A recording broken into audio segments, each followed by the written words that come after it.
But what we can do is we can use the nonprofit to help raise funds for the campus and donate that to these different homeschool groups. And as a result, there are some groups that are functioning as a sort of homeschool co-op, and there are some that aren't. Like, we don't have the 4th grade that's on the campus because that particular group couldn't make it work out for them. So we only have one kindergarten that's meeting on the campus. And so those parents have signed up for, some of them have signed up for a homeschool CMO, some of them have just signed a state affidavit to allow them to homeschool their children. Or to your kids. There is a massive rumor mill out there right now that suggests that I or some of my other members have a problem with curriculum that may be at the current charter.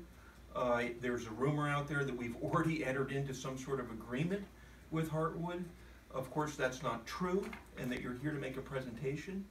I just wanted to make sure that that was out there from my perspective, that regardless of what happens, I very much appreciate you making the presentation, and that I respect your dedication to education. And each year we increase that to a maximum, I think, of 170, which was last year or the last 2 years.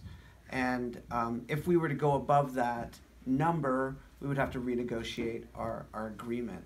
So it was basically built on the number of classrooms that we were using, and because the site is very old, we built new classrooms with the yurts, but they're also remodeling some of the older buildings as they go along. So if it was completely finished and they had upgraded all the buildings,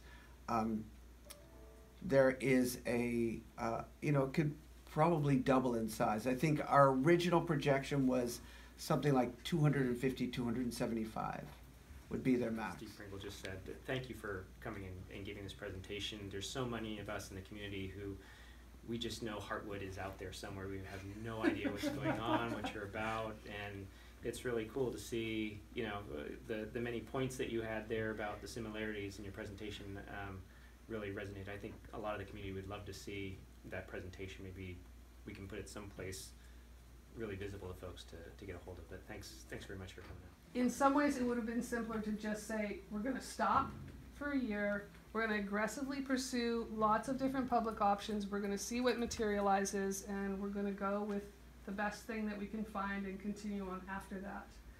And the feedback that we really got from the parents was, no, we want to keep going, we don't want to stop. And so last spring, I had conversations with each of the individual classes, and I said, look, if you're going to continue, you have to become your own homeschool co-op. We can't hold you under the auspices of us anymore because we don't